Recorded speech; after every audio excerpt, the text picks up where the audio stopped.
अस्सलाम वालेकुम। Last lecture में हमने देखा था कि नेटवर्क में जो कनेक्टिंग डिवाइसेस हैं उनमें हब सबसे पहली डिवाइस स्टार टोपोलॉजी में हब कैसे काम करता है। हब में जो ड्रॉबैक्स थे, हब के जो इश्यूज थे उनको हमने डिस्कस किया था।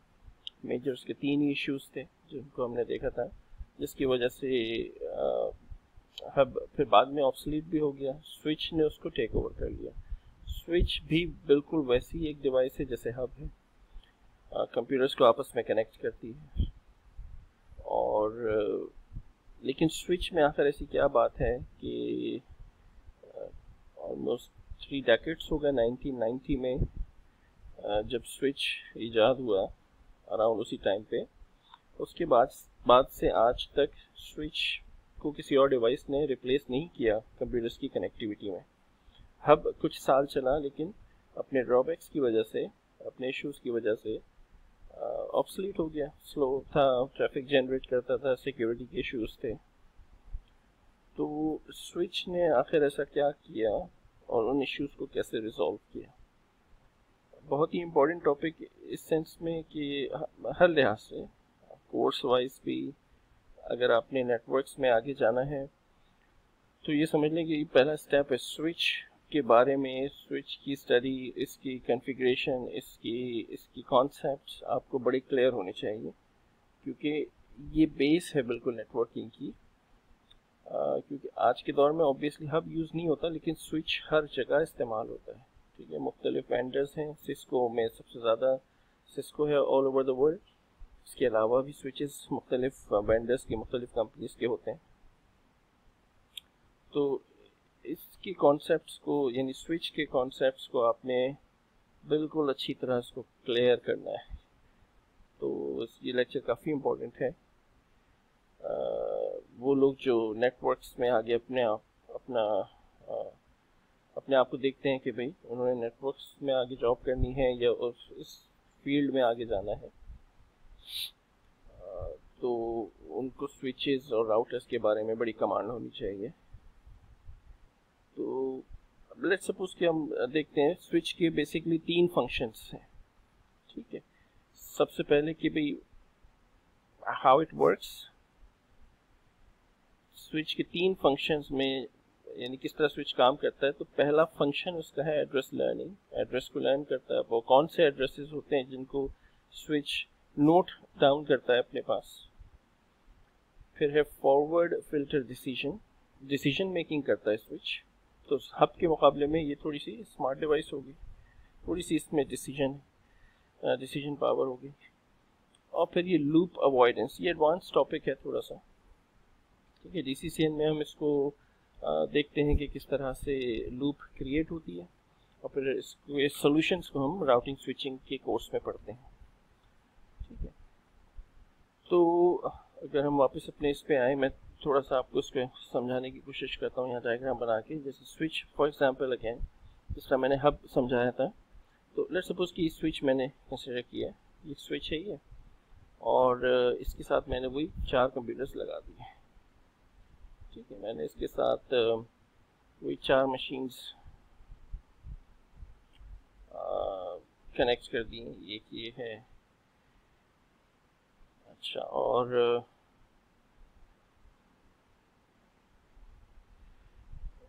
सपोज मैं इसके साथ 4 मशीन्स ही कनेक्ट कर रहा हूँ। अच्छा, और इन मशीन्स, यानी जो कंप्यूटर्स हैं, ये पहला कंप्यूटर ये हो जाएगा, फिर दूसरा ये हो गया, फिर एक और मशीन लगा दी हमने इसके साथ। ठीक है, और ये चौथा कंप्यूटर है। अच्छा, कंप्यूटर्स में कोई भी ऑपरेटिंग सिस्टम हो सकता है, विंडोज़ भी हो सकता है, कोई भी हो सकता है। आमतौर पे जो पर्सनल कंप्यूटर्स हैं उनमें विंडोज़ इंस्टॉल होता है। लेट्स सपोज कि जो कंप्यूटर्स हैं, इनकी मैंने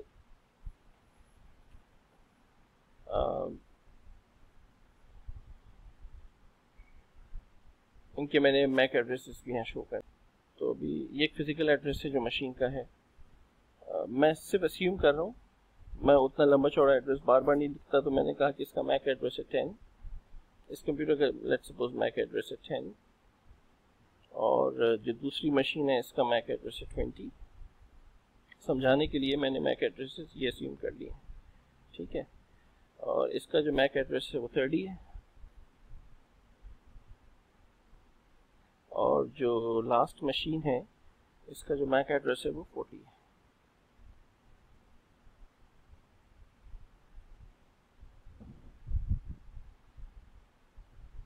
ठीक है। कंप्यूटर में एड्रेसेस दो किस्म के ही होते हैं। एक आईपी एड्रेस होता है जो बाहर की कनेक्टिविटी के काम आता है कि अगर आपने अपने लोकल एरिया नेटवर्क से बाहर किसी और से बात करनी है तो आईपी एड्रेस यूज होता है। और दूसरा फिजिकल एड्रेस होता है जो कंप्यूटर के मैन्युफैक्चर वो प्रोवाइड करता है और ये यूनिक एड्रेस है। ये MAC address media access control address कहलाता है। तो लोकल एरिया नेटवर्क में स्विच के ज़रिए जो कन्वर्सेशन होती है या जो कम्युनिकेशन होती है कंप्यूटर्स की वो थ्रू मैक एड्रेस ही होती है। और तो ये चार मैंने मैक एड्रेसेस रखे हैं। ये जो है हमारा ये स्विच है, ठीक। तो चूँकि मुझे अभी कुछ मैं लिख नहीं रहा इसमें यहाँ पर। अच्छा, अब फॉर एग्जांपल ये पहला कंप्यूटर है, इसने जिसका मैक एड्रेस है 10, इसने डेटा सेंड करना है इस कंप्यूटर को जिसका मैक एड्रेस है 40, ठीक है।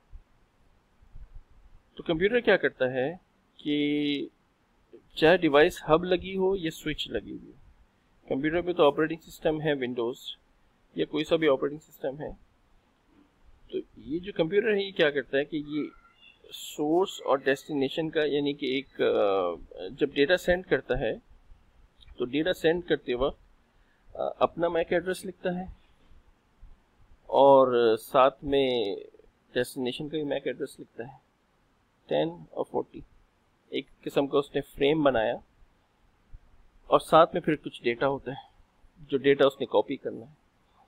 ये जो चीज़ है जिसमें सोर्स मैक एड्रेस, डेस्टिनेशन का मैक एड्रेस और फिर साथ में वो डेटा, इस चीज़ को फ्रेम कहा जाता है। ये चीज़ कहलाती है फ्रेम, यानी हम इसको फ्रेम कहते हैं। ये तीनों चीज़ें मिलाकर, ठीक है। अच्छा, तो कंप्यूटर जो है इसका ऑपरेटिंग सिस्टम जैसे ही कोई चीज़ डेटा को दूसरे कंप्यूटर की तरफ सेंड करना है तो ये एक फ्रेम बनाएगा जिसमें सोर्स और डेस्टिनेशन का मैक एड्रेस शामिल करेगा। अब ये चीज़ इस कंप्यूटर से निकलकर स्विच की इस पोर्ट पर आएगी। ये वाली जो पोर्ट है, 4 कंप्यूटर्स लगे हैं, मैं 4 पोर्ट्स पे 4 कंप्यूटर्स मैंने लगाए हुए हैं इसमें, ठीक है। अच्छा, मैं इन पोर्ट नंबर्स के नाम भी दे देता हूँ क्योंकि पोर्ट के ये जो पोर्ट नंबर्स होते हैं स्विच में इनके नाम लिखे हुए होते हैं, यानी पोर्ट नंबर्स बाकायदा मेंशन होते हैं स्विच में। तो मैंने कहा कि लेट्स सपोज ये पोर्ट नंबर 1 है और सपोज कि ये है पोर्ट नंबर 1 और ये जो है ये पोर्ट नंबर 2 है।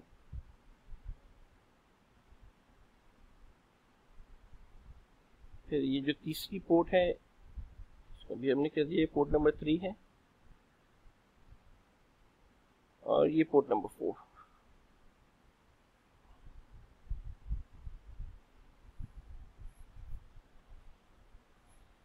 ठीक है, अब ये 4 पोर्ट्स हैं स्विच के। हब में भी ऐसे ही होता है, पोर्ट नंबर्स होते हैं, स्विच में भी पोर्ट नंबर्स होते हैं। डेटा इस कंप्यूटर से निकल के उसको 40 पे आना है, यानी जिसका मैक एड्रेस 40 है, इसके लिए ये डेस्टिनेशन है। तो जैसे ये डेटा इस कंप्यूटर से निकलेगा और यहाँ से वो यानी निकल के इस पोर्ट पर आएगा, इस वाली पोर्ट पर।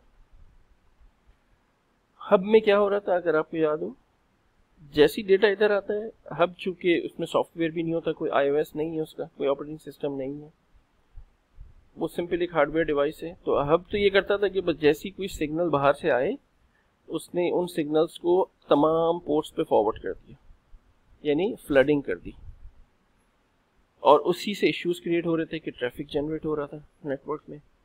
10 MB की फाइल के जितने पोर्ट्स पे कंप्यूटर्स लगे हुए हैं उतनी कॉपीज क्रिएट हो रही हैं, तो ट्रैफिक जनरेट हो रहा है, और उसके अलावा सिक्योरिटी के इश्यूज थे। स्विच में सॉफ्टवेयर होता है iOS जिसको कहते हैं। जब भी डेटा कंप्यूटर से निकल के इस पोर्ट पर आएगा तो स्विच क्या करता है, स्विच अपने पास एक मैक टेबल बनाता है। ये बहुत ही इंपॉर्टेंट कॉन्सेप्ट है भाई।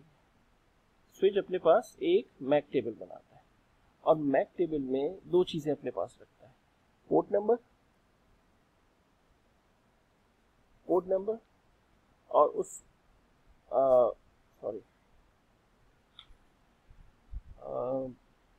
डाल देते हैं हम इसको, वापस दोबारा लिख लेते हैं। एक तो पोर्ट नंबर, ठीक है, और दूसरा उस पोर्ट पे कौन सा मैक एड्रेस लगा हुआ है।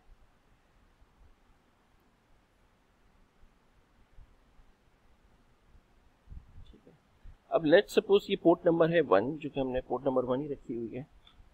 तो जैसे ही कोई डेटा बाहर से आएगा, याद रखें बाहर से डेटा पोर्ट पे पहुंचा, तो स्विच के पास जो iOS होता है, जो सॉफ्टवेयर होता है, उसको फ्रेमिंग समझ में आती है, उसको फ्रेम पढ़ना आता है। उसको ये पता है कि ये जो चीज़ आ रही है, ये जो फ्रेम बनकर आ रहा है, कंप्यूटर ने जो फ्रेम भेजा है, इसमें ये 3 चीज़ें, इनका क्या मतलब है। वो सबसे पहले देखता है कि ये इसका सोर्स मैक एड्रेस क्या है, और जो सोर्स मैक एड्रेस होता है उसको वो अपने पास नोट कर लेता है कि भाई मेरी पोर्ट नंबर 1 पे, यानी जो पोर्ट नंबर 1 है मेरी, उस पे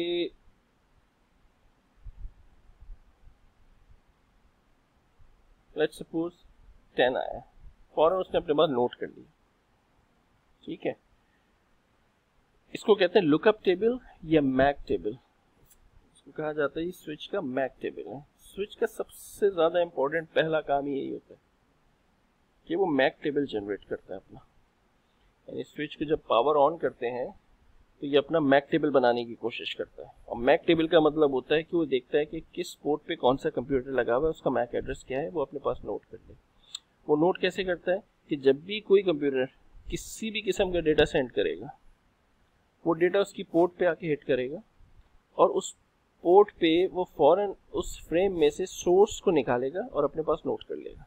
ठीक है, अब उसके बाद उसने कहा कि यार मैंने करना क्या है, वो जाएगा डेस्टिनेशन पे। डेस्टिनेशन है 4040। ठीक है, मैक टेबल में ज़ाहिर अभी तो नया मैक टेबल बनना शुरू हुआ है, तो 40 उसको नज़र ही नहीं आया कहीं। जब उसको डेस्टिनेशन नहीं मिलता अपने मैक टेबल में, तो for the very first time, ये जब उसके पास डेस्टिनेशन का मैक एड्रेस नहीं है, तो स्विच भी वही करता है जो हब करेगा, यानी डेटा को फ्लड कर देगा, इधर भी फेंक देगा, इधर भी फेंकेगा और इधर भी फेंकेगा। तो भाई फिर आप ये कहेंगे कि इसमें और हब में फिर फ़र्क क्या हो गया। बहुत फ़र्क है इन दोनों में। कैसे? देखो, स्विच सिर्फ उस वक्त फ्लडिंग कर रहा है कि जब उसके पास डेस्टिनेशन का मैक एड्रेस मौजूद नहीं है। अच्छा, और अभी मैक एड्रेस उसके पास डेस्टिनेशन का मौजूद इसलिए नहीं है क्योंकि वो मैक टेबल अभी बना रहा है, जनरेट कर रहा है। अभी उसके पास, क्योंकि नया नया ऑन हुआ है, कंप्यूटर्स ने मैसेजेस डालना शुरू किए हैं, तो अभी तो सिर्फ उसने इस पहले वाले कंप्यूटर का मैक एड्रेस अपने पास नोट कर लिया। 40 देखा, उसको नहीं मिला, उसने फ्लडिंग कर दी। अब ये फ्रेम जो है वो 20 के पास भी गया, उसने देखा कि भाई ये मेरा तो नहीं है, इग्नोर कर दिया। 30 के पास गया, उसने भी इग्नोर कर दिया। जब 40 के पास गया तो 40 के पास उसने कहा हाँ यार, ये तो मुझसे ही कुछ पूछा जा रहा है, ये मेरे पास ही, मैं ही 40 हूँ, तो उसने उसको एक्सेप्ट कर लिया। ये डेटा यहाँ से यहाँ पहुँच गया। अच्छा, अब अगर फॉर एग्जाम्पल अगर वो पिंग का मैसेज था कि जिसमें कनेक्टिविटी टेस्ट हो रहा था, तो 40 ने रिप्लाई बैक किया। जब 40 रिप्लाई बैक करेगा तो अब सोर्स ये 40 हो जाएगा और डेस्टिनेशन 10 हो जाएगा, क्योंकि रिप्लाई वो उसी को कर रहा है, 10 को। तो ये कंप्यूटर भी फौरन एक फ्रेम बनाएगा ठीक है, और उसमें कहेगा भाई 40 मैं हूँ सोर्स, डेस्टिनेशन 10 है, और साथ में वही पिंग का डेटा है, जो भी डेटा है वो है। ठीक है, और अब इस फ्रेम को वो 40 कंप्यूटर जो है वो यहाँ से भेजेगा स्विच की तरफ। स्विच की इस पोर्ट पर, पोर्ट नंबर 4 पे जब वो डेटा आएगा, तो स्विच को तो यही सिखाया गया उसके सॉफ्टवेयर में कि जब भी बाहर से कोई डेटा आए तो उसका जो सोर्स एड्रेस है उसको अपने पास नोट कर लो। फौरन गया ये, उसने कहा अच्छा 4 पोर्ट नंबर जो 4 है मेरी, उस पे एक एड्रेस लगा हुआ है, और वो जो एड्रेस है वो है 40। नोट कर लिया उसने। ठीक है, पहले तो उसने नोट किया, उसके बाद फिर वो गया डेस्टिनेशन की तरफ। ठीक है, पहले सोर्स को अपने पास नोट करता है और फिर जाता है डेस्टिनेशन की तरफ। हब बेचारा इन चीज़ों से फारिग था बिल्कुल, उसको तो कुछ पता ही नहीं होता था क्या 40 है क्या 10 है, कोई मैक एड्रेस। स्विच चूँकि इसमें सॉफ्टवेयर है, तो सॉफ्टवेयर में उसके डिफाइन किया गया है कि भाई फ्रेम एक चीज़ होती है जिसमें सोर्स और डेस्टिनेशन का मैक एड्रेस होता है, क्योंकि कंप्यूटर्स जब आपस में कम्युनिकेट करते हैं तो ऑपरेटिंग सिस्टम ये फ्रेम बना के भेजता है, और ये फ्रेम बनाने का काम लेयर 2 का होता है, OSI की डेटा लिंक लेयर का काम होता है फ्रेम बनाना। तो जब उसने डेस्टिनेशन देखा, उसने कहा अच्छा डेस्टिनेशन है 10, तो फौरन मैक टेबल में गया। उसने कहा मैक टेबल में मैं क्या 10 को जानता हूँ? हाँ भाई मैं जानता हूँ 10 को। 10 मेरी किस पोर्ट पे लगा हुआ है? पोर्ट नंबर, क्योंकि उसने पहले नोट किया था पोर्ट नंबर 1 पे लगा है। तो इस बार ये डेटा फ्लडिंग नहीं करेगा, बल्कि डेटा को डायरेक्टली उस पोर्ट पे फेंकेगा, पोर्ट नंबर 1 पे, और ये इस कंप्यूटर को मिल जाएगा। ठीक है, बिल्कुल इसी तरह 20 ने कोई मैसेज किया तो 20 का पोर्ट मैक एड्रेस इस पोर्ट नंबर 2 पे नोट हो गया, पोर्ट नंबर 2 पे नोट हो जाएगा। ठीक है, 20 आ जाएगा। बिल्कुल इसी तरह अगर 30 ने कोई मैसेज सेंड किया तो 30 का पोर्ट नंबर 3 पे नोट हो जाएगा मैक एड्रेस 30 का। जब चारों मैक एड्रेसेस नोट हो गए तो अब इसका मैक टेबल कंप्लीट हो गया। ये सबसे इंपॉर्टेंट काम होता है स्विच का, इसको कहते हैं एड्रेस लर्निंग। ये जब स्विच पावर ऑन होता है तो सबसे पहला काम ही उसकी कोशिश होती है कि किस तरह मेरा MAC table, lookup table complete हो जाए। याद रखें कि जब स्विच को ऑन करते हैं तो कंप्यूटर्स जो हैं वो बैक एंड पे कोई ना कोई ब्रॉडकास्ट किसी किस्म की, कोई ना कोई मैसेज, सबसे कॉमन एग्जांपल है कि अगर नया कंप्यूटर लगा है तो इसको अपना आईपी एड्रेस चाहिए होता है, तो ये मैसेज भेजता है आईपी एड्रेस के लिए। अगर सर्वर लगा हुआ है कोई DHCP का, तो वो मैक एड्रेस के आईपी एड्रेस के लिए अपनी रिक्वेस्ट भेजता है। किसी भी किस्म का मैसेज हो, उसका पोर्ट नंबर फिर यहाँ मैक एड्रेस उसका यहाँ नोट हो जाएगा। तो इसी तरह हर कंप्यूटर बैक एंड पे कोई ना कोई ब्रॉडकास्ट भेज रहा होता है। ARP की ब्रॉडकास्ट होती है, और भी मुख्तलिफ किस्म की होती हैं, बल्कि इनफैक्ट आमतौर पे ये कहा जाता है कि नेटवर्क में, किसी भी नेटवर्क में, लोकल एरिया नेटवर्क में 60 to 70% मैसेजेस, ये जो ट्रैफिक होता है वो नहीं होता कि जो आप यूज़र जनरेट करता है, फाइल एक कॉपी करना इधर से होता है। 60 to 70% ट्रैफिक वो होता है जो कंप्यूटर्स बैक एंड पे खुद जनरेट करते हैं in form of different broadcast. तो किसी ना किसी तरह बहरहाल ये मैसेज इन कंप्यूटर से निकल के इन पोर्ट्स पे पहुंचता ही है। तो स्विच इंतज़ार कर रहा होता है बैठा हुआ, जैसे ही कोई मैसेज आएगा मैं उसको नोट कर लूँगा अपने पास, और मैंने अपना मैक टेबल कंप्लीट करना है बस, ताकि फिर मैं एफिशिएंटली काम कर सकूं। तो अब ये चारों कंप्यूटर के मैक एड्रेसेस इसने अपने पास नोट कर लिए। इससे आसानी क्या होगी कि नेक्स्ट टाइम जब भी कोई कंप्यूटर आपस में बात करेगा, अब 20 को 30 से बात करनी थी, तो 20 ने फ्रेम बनाया 20/30 डेस्टिनेशन एड्रेस। ये फ्रेम यहाँ से निकल के इस पोर्ट नंबर 2 पे पहुंचा। स्विच ने 20 को हमेशा सोर्स को पहले वो नोट करेगा, अगर उसके पास है तो इग्नोर कर देगा, और अगर नहीं है तो अपने मैक टेबल में जगह दे देगा, ऐड कर लेगा। अगर पहले से ऐड हुआ है तो वो उसको इग्नोर कर देगा फिर। ठीक है, तो दोबारा ओवरराइट करने की ज़रूरत नहीं है उसको। फिर वो जाएगा डेस्टिनेशन पे, वो कहेगा अच्छा डेस्टिनेशन है 30, तो क्या 30 है मेरे पास? वो फौरन उसने मैक टेबल को सर्च किया, 30 उसको मिल गया, पोर्ट नंबर 3। तो जाहिर है अब उसको फ्लडिंग करने की ज़रूरत नहीं है। फ्लडिंग सिर्फ और सिर्फ उस वक्त होगी जब किसी तरह से उस आपके मैक टेबल में डेस्टिनेशन का मैक एड्रेस मौजूद नहीं है।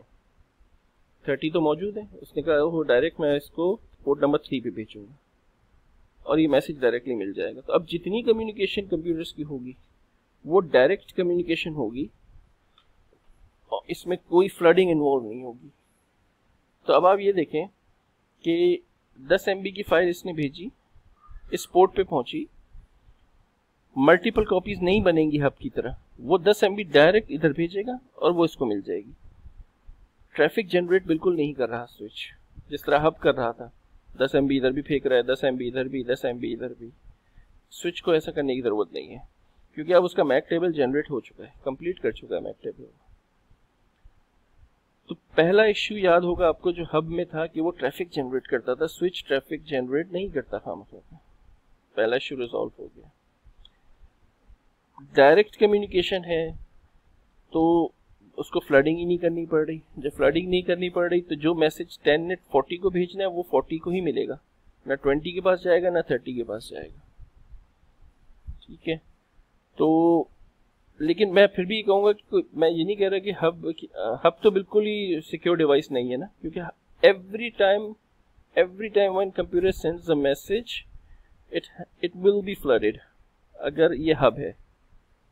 स्विच सिर्फ एक बार, ये स्विच सिर्फ उस वक्त फ्लडिंग करता है कि जब उसको यहाँ मैक टेबल में डेस्टिनेशन नहीं मिलता। ऐसे होता है, रेयर होता है, लेकिन ऐसी सिचुएशंस आ जाती है कि जब स्विच के पास मैक टेबल में वो एड्रेस नहीं मिलता उसको, हम देखेंगे ऐसी सिचुएशंस। एनीवेज, तो सिक्योरिटी का इशू भी किसी हद तक रिजॉल्व हुआ जो हब में था।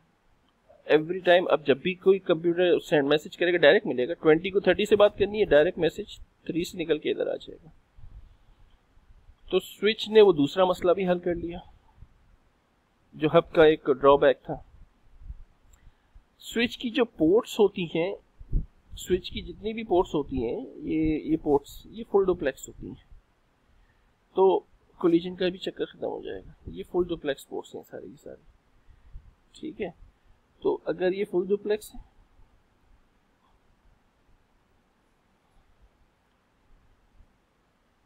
तो फुल डुप्लेक्स का मतलब है कि आने वाली लेन अलग है, जाने वाली लेन अलग है। तो जो अंदर आने वाला ट्रैफिक है वो अपनी लेन में आएगा, जो बाहर जाने वाला ट्रैफिक है वो अपनी लेन में बाहर जाएगा। तो हेड ऑन तो कभी होंगे ही नहीं आपस में, तो कोलिजन भी नहीं होगा कभी। ठीक है, तो इसीलिए स्विच को कोलिजन पॉइंट नहीं कहा जाता, हब को कहा जाता है। ठीक है, स्विच की पोर्ट्स पे कोलिजन नहीं होते। जब कोलिजन नहीं होते तो रीसेंड भी नहीं करना पड़ा डेटा इसको, और टाइम, इसीलिए स्विच की जो स्पीड है वो ऑब्वियसली बहुत फास्ट होता है स्विच हब के मुकाबले में, और बड़ा वाज़ेह फ़र्क होता है। यानी किसी नेटवर्क में अगर आप हब को निकाल के उसकी जगह स्विच लगाएं तो एक वाज़ेह फ़र्क पता चलता है दोनों की नेटवर्क की परफॉर्मेंस में। एकदम से जो वो अपग्रेड हो जाती है नेटवर्क की परफॉर्मेंस। तो ये स्विच की ख़ास बात है। ये 3 कैरेक्टरिस्टिक्स हैं स्विच की, बहुत ही इंपॉर्टेंट। यानी स्विच ने किस तरह से तीनों इश्यूज को जो हब के थे उनको रिजॉल्व किया। ठीक है, ये बात ध्यान में रखें कि जो मैक टेबल है वो, यानी स्विच के पास जो मैक टेबल बनता है ये इसकी रैम में होता है, यानी टेम्पररी स्टोरेज है ये। जब स्विच रीस्टार्ट होगा तो ये मैक टेबल 0 खत्म हो जाएगा और फिर वो दोबारा से मैक टेबल बनाएगा। तो ये परमानेंट नहीं होता। और अगर स्विच ऑन है और कई दिनों तक भी स्विच ऑन रहता है, कंटिन्यू, ज़रूरत नहीं होती स्विच को रीस्टार्ट करने की, तब भी ये जो मैक एड्रेस है ये स्विच के पास मैक्सिमम 5 मिनट तक रहते हैं। उसके बाद फिर इनका आमतौर पे कहा जाता है 5 मिनट के बाद इनको फिर ये रिफ्रेश करता है, फॉर एग्जांपल। और यही होना भी चाहिए, यही बेहतर अप्रोच भी है कि लेट्स सपोज कि ये जो कंप्यूटर है 10, इसका मैक एड्रेस इसका 10 है, ये क्रैश हो गया, ये ख़राब हो गया, तो एक डेस्कटॉप सपोर्ट का एक आएगा बंदा और वो इस कंप्यूटर को निकाल देगा और अपने पास ले जाएगा, और टेम्परेरी या हो सकता है कि परमानेंटली आपको एक और कंप्यूटर दे दे। जब वो नया कंप्यूटर आपको देगा तो अब उसका मैक एड्रेस जाहिर है वो नहीं होगा जो पुराने कंप्यूटर का था। मैक एड्रेस यूनिक होता है, एक दफ़ा एक कंप्यूटर को मैक एड्रेस मिल गया तो दूसरे कंप्यूटर को वो मैक एड्रेस नहीं मिल सकता, ठीक है। तो लेट्स सपोज एक नया कंप्यूटर आया जिसका मैक एड्रेस था 50, तो अब ये 10 जिसका मैक एड्रेस था वो तो बाहर जा चुका और उसकी जगह 50 लग गया, 50। तो अब 10 को जब इस नेटवर्क से आउट किया गया, जाहिर है दूसरा कंप्यूटर आएगा, उसको लगने में और थोड़ा सा टाइम लगता है। स्विच मैक्सिमम 5 मिनट देखता है कि अगर किसी किस्म का कोई अपडेट नहीं मिल रही उसको यहाँ से, तो वो उसको अपने पास से डिलीट कर देता है, मिटा देता है। यानी वो कहेगा कि पोर्ट नंबर 1 एम्प्टी हो गई, खाली है, इसमें कोई मैक एड्रेस मौजूद नहीं है। उसने देखा यार ये कंप्यूटर क्रैश हो गया, डेस्कटॉप सपोर्ट का लड़का आया, उसने ये कंप्यूटर को निकाल के बाहर रख दिया, साइड में रख दिया। और फिर उसके बाद ज़ाहिर कंप्यूटर क्रैश हो गया था, कोई अपडेट ही नहीं मिल रही थी। या ऐसा भी हो सकता है कि एम्प्लॉय छुट्टी पे गया हुआ है, तो वो 1 महीने की छुट्टी पर है, तो ये कंप्यूटर ऑन ही नहीं हो रहा। जब ऑन नहीं हो रहा तो इसका मैक एड्रेस स्विच अपने पास नहीं रखेगा, ये अपने पास से इसको लेट्स सपोज इसने हटा दिया, माइनस कर दिया। नया कंप्यूटर आया और नया कंप्यूटर आके लगा और जिसका मैक एड्रेस था 50, जिसका मैक एड्रेस था 50। अब जैसे ही कंप्यूटर नेटवर्क पे आएगा, इसको आईपी एड्रेस की जरूरत पड़ेगी, ये रिक्वेस्ट भेजेगा। जैसे ही रिक्वेस्ट भेजेगा, रिक्वेस्ट इसकी इस पोर्ट पर आएगी। जैसे ही इस पोर्ट पर आएगी, स्विच फौरन अपने पास इसको दोबारा नोट कर लेगा, कहेगा ओह अच्छा कोई नई चीज आ गई है। पहले तो देखेगा भाई, अब जाहिर है पोर्ट नंबर 1 खाली मिलेगी, उसको कोई भी नहीं है, क्योंकि पिछले वाले को तो उसने एलिमिनेट खत्म कर चुका है वो। अब उसको 50 नोट कर लेगा। इससे फायदा ये हो रहा है कि मैक एड्रेसेस जो हैं वो रैम में जगह, अब एक किसी कंपनी में अगर 5000 कंप्यूटर्स हैं तो स्विच के मैक टेबल में 5000 कंप्यूटर्स को रखना, मतलब होंगे 5000 कंप्यूटर्स उसके पास। अब उनमें से कई कंप्यूटर्स ऐसे हैं कि जो ऑब्सलीट हो गए, उनको बाहर कर दिया, उनकी जगह नए कंप्यूटर्स आ गए। अब 150-200 कंप्यूटर्स ऐसे थे, स्विच तो ऑन है, वो चल रहा है साल, बाज़ कंपनी में स्विच 2-2, 3-3 साल ऑन रहते हैं, ऑफ नहीं करने की ज़रूरत पड़ती, उनके पास रिडंडेंसी होती है, तो ऑफ भी नहीं होते स्विचेस, ठीक है। तो बेहतर यही होता है कि अब ये कंप्यूटर बाहर निकल गया, क्रैश हो गया या ऑब्सलीट हो गया, पुराना हो गया, उसकी जगह नई मशीन आ गई। अब पुराने कंप्यूटर का मैक एड्रेस यहाँ रख के क्या करना है, जगह ही घेरेगा वो। एक तो ये कि सर्चिंग टाइम बढ़ जाएगा, क्योंकि पुराने मैक एड्रेसेस भी होंगे, नए मैक एड्रेस उसकी जगह पे आ जाएंगे। याद रखें, एक पोर्ट पे आप मल्टीपल मैक एड्रेसेस हो सकते हैं, लेकिन स्विच को इसका कोई फायदा नहीं मिल रहा। पुराना अगर वो अपने पास सेव करके रखेगा तो उससे सिर्फ जगह ही गिरेगी और कुछ नहीं होगा, तो रैम भी बढ़ानी पड़ेगी उसको। यानी अगर वो ऐसा करने लगता है कि भाई इन एड्रेसेस को बजाय रैम में रखने के परमानेंट अपने पास रखे, तो एक कंपनी में 5000 मशीनें थी, 5 साल बाद, या नॉर्मली बड़ी ऑर्गेनाइजेशंस में 5-6 साल बाद मशीन्स ऑब्सलीट हो जाती हैं, उनकी जगह नई मशीन्स आ जाती हैं। तो अब वो 5000 मशीन्स जो 5-8 साल बाद ऑब्सलीट हो गई, उनकी जगह नई मशीन्स आई, तो 5000 नए मैक एड्रेसेस आ गए। तो भाई पुराने वालों को भी अगर वो अपने पास रखे, नए को भी रखे, तो 10,000 कंप्यूटर के मैक एड्रेसेस होंगे स्विचेस के पास। क्या ज़रूरत पड़ी? और जबकि वो जो ऑब्सलीट हो गए उन वो तो है ही नहीं, एग्जिस्ट ही नहीं करते, वो नेटवर्क पे ही नहीं है, तो इनकी ज़रूरत ही नहीं है फिर। तो यही बेहतर होता है कि स्विच के जो मैक टेबल बनता है ये रैम में बनता है, ये टेम्प्रेरी होता है। स्विच रीस्टार्ट करो, ये ख़त्म हो जाएगा। नहीं भी करो रीस्टार्ट, ये 5 मिनट तक देखता है, अगर कोई अपडेट नहीं मिल रही ये उसको गायब कर देता है, यानी इसको जगह खाली हो जाती है उसकी। दूसरा कंप्यूटर आता है, दूसरा मैक एड्रेस आ जाता है, ठीक है। तो ये हमने देखा कि स्विच को, मैं इसमें वापस मैक एड्रेस वही पुराना और ही लगा देता हूँ, इसका मैक एड्रेस 10 है। तो किस तरह से स्विच काम कर रहा है और किस तरह से स्विच ने जो हब के इश्यूज थे उनको रिजॉल्व किया, ठीक है। अच्छा, अब ये जो यानी कंप्यूटर जो मैसेज सेंड कर रहा है और अपना सोर्स और डेस्टिनेशन का मैक एड्रेस लगा के भेजता है यहाँ पर, और और स्विच इसको सही सही डेस्टिनेशन तक पहुंचा देता है। जो मैंने शुरू में बताया कि जैसे ही कंप्यूटर में से मैक फ्रेम निकल के पोर्ट पे पहुंचता है तो स्विच उस एड्रेस को नोट कर लेता है। इस चीज़ को एड्रेस लर्निंग कहा जाता है, और यही एड्रेस लर्निंग यानी सबसे पहला फंक्शन है स्विच का, एड्रेस को लर्न करना। लेकिन उसके बाद जब उसको पता होता है कि वो डेस्टिनेशन की तरफ जाता है, कहता है अच्छा भाई 40 मैक टेबल में मुझे इस 40 के साथ मुझे क्या करना है, वो मैक टेबल से पता चलता है उसको। मैक टेबल उसको समझ लें हार्ट है, वो उसकी जान कहते हैं स्विच की, मतलब स्विच इसके बगैर कोई काम नहीं कर सकता। उसने देखा पोर्ट 4 पे है, 4 पे उसने उसको फॉरवर्ड कर दिया और बाकी 2 पोर्ट्स को फिल्टर आउट कर दिया। फिल्टर का मतलब है कि क्रॉस के यहाँ नहीं भेजना मैंने, फिल्टर आउट का यही मतलब है कि छान लेना। इस जगह पे आके वो छान रहे कि यार मैंने किसको हटा देना है, कौन किन किन किन पोर्ट्स को मैंने फिल्टर आउट करना है और कहाँ फॉरवर्ड करना है। तो इस फंक्शन को कहते हैं जाहिर है फिल्टर, ये लिखा हुआ था फॉरवर्ड/फिल्टर डिसीजन। ये वो स्विच का डिसीजन है कि उस पर उसने ये डिसाइड करना है कि ये पैकेट, ये जो फ्रेम आया है, ये किस जगह पे मैंने इसको फॉरवर्ड करना है और किन किन पोर्ट्स को मैंने फिल्टर आउट करना है। ठीक है, यानी अगर मैं इसकी एक एग्जांपल जल्दी से आपको यहाँ पर भी बता दूं तो आपको थोड़ा और क्लियर हो जाएगा कि मैंने मैंने स्विच लगाया, ठीक है, एक 2960 स्विच है और उसके साथ मैंने 2 कंप्यूटर्स लगा दिए। ठीक है, लेट्स सपोज कि मैंने एक मशीन ये लगा दी। क्विकली हम ये एग्जांपल भी देख लेते हैं ताकि आपको थोड़ा और क्लियर हो जाएगा। मैं इन 2 कंप्यूटर्स को जल्दी से स्ट्रेट केबल के ज़रिए कनेक्ट भी कर देता हूँ स्विच के पास, स्विच के साथ कनेक्ट कर देता हूँ मैं इसको। अच्छा, और अच्छा मैं इन दोनों मशीन्स को आईपी एड्रेस भी दे रहा हूँ।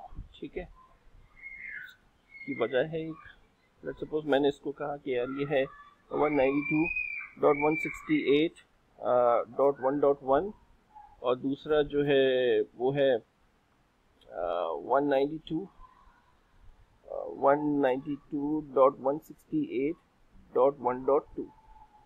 ठीक है, और ये मैंने इनके दोनों के आईपी एड्रेस दे दी। अगर मैं इस मशीन पे जाऊं और मैं देखूं यार इसका मैक एड्रेस क्या है, तो इसका मैक एड्रेस भी यहाँ से मुझे पता चल जाएगा। ये इसका मैक एड्रेस है। ठीक है, ध्यान में रखें, शुरू के 4 0 है, मैक एड्रेस इस फॉर्म में होता है। ये इसका मैक एड्रेस है 6B0D। और जो दूसरी मशीन है उसका जो मैक एड्रेस है वो है इसके ये 0010, वो सारे 0 थे और ये 0010 है।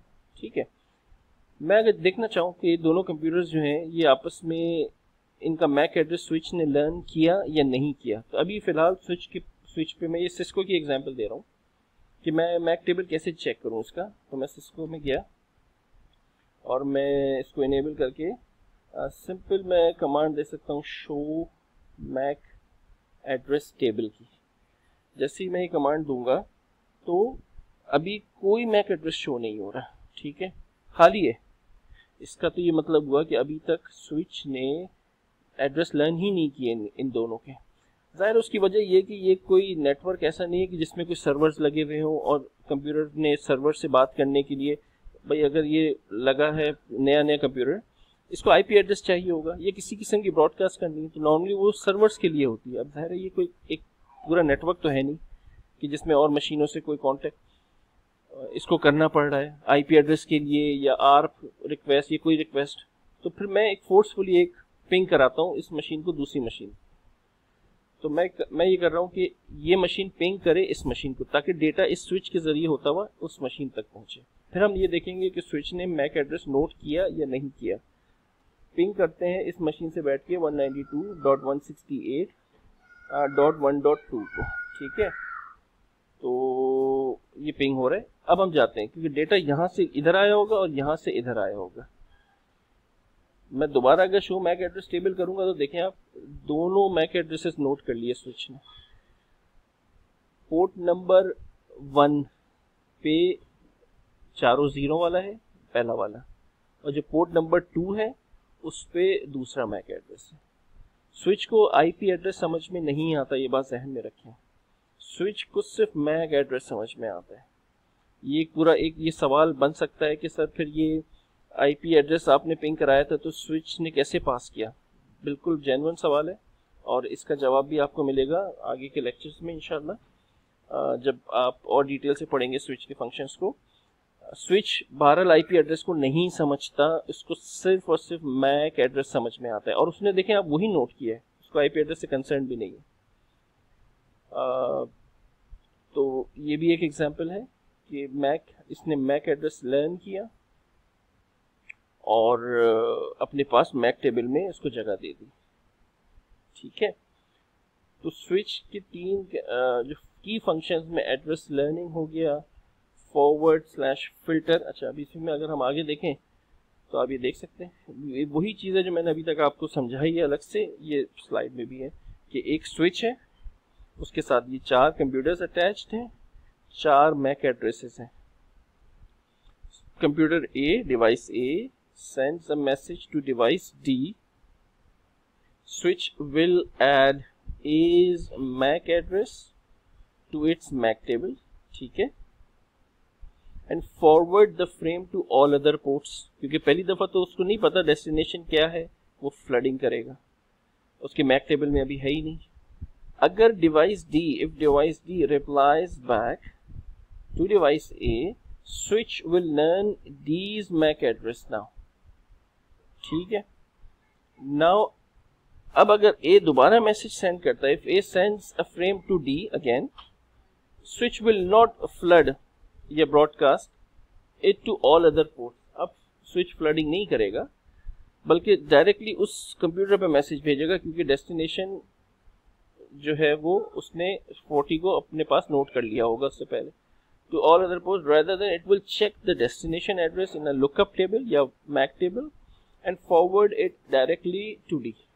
ठीक है, अब आपको ये चीज़ आई एम श्योर कि क्लियर होगी। मैं स्पेशली भी थोड़ा टाइम लगा रहा हूँ कि ये बेस है, ये स्विचिंग जो है नेटवर्क की। भाई अगर आपको स्विचिंग के कॉन्सेप्ट नहीं क्लियर हैं, अभी जब जूम की क्लास भी होगी तो इसमें भी आप जितने सवाल पूछ सकते हैं पूछिएगा, अपने कॉन्सेप्ट्स को बिल्कुल क्लियर करें, क्योंकि अभी क्लियर करोगे तो आगे बहुत आसानी हो जाएगी। ठीक है, देखें अब इसमें भी वही चीज़ है, एक स्विच बनाया है, 4 कंप्यूटर्स लगा दिए, स्विच ने चारों के मैक एड्रेसेस अपने पास नोट किए हुए हैं, port number E0, E1, E2, E3 पे। ठीक है, station A sends a frame to station C. क्या कहता है वो कि डेस्टिनेशन जो है वो नोन है, पता है स्विच को, क्योंकि C जो है वो है ये 0260 उसको पता है स्विच को कि E3 पे लगी हुई है, सॉरी 2222 ये वाली है, ये E2 पे लगी हुई है। तो फ्रेम इज नॉट फ्लडेड, ज़ाहिर वो फ्लड नहीं करेगा, फिल्टर आउट करेगा 2 को, और जहां फॉरवर्ड करना है वहां फॉरवर्ड कर देगा। Filtered and forwarded to only the corresponding port. ठीक है भाई, तो स्विच का ये काम है, जिस तरह से स्विच, और जाहिर है कि ये फीचर स्विच के ऐसे हैं कि आज 30 साल हो गए स्विच को बने हुए, स्विच में एडवांस स्विचेस आ गए, लेकिन जो की फंक्शन है स्विच के वो अभी तक वैसे के वैसे ही हैं। कोई और डिवाइस अभी तक नहीं आई जिसने स्विच को रिप्लेस किया हो, कोई भी और ऐसी डिवाइस नहीं आई है जिसने स्विच को रिप्लेस कर दिया हो। इतनी इम्पोर्टेंट इन टॉपिक है, या डिवाइस नेटवर्क की इतनी इम्पोर्टेंट की डिवाइस है ये किसी भी लोकल एरिया नेटवर्क को बनाने में। ठीक है भाई, तो इंशाल्लाह फिर नेक्स्ट हमारा जो टॉपिक होगा कि हम स्विचेस में और आगे इसकी फंक्शनैलिटीज़ को देखेंगे कि स्विच के और फंक्शंस क्या हैं, लूप किस तरह से बनती है स्विच में, और भी इंशाल्लाह इसके मज़ीद आगे टॉपिक देखेंगे। ठीक है भाई, थैंक यू।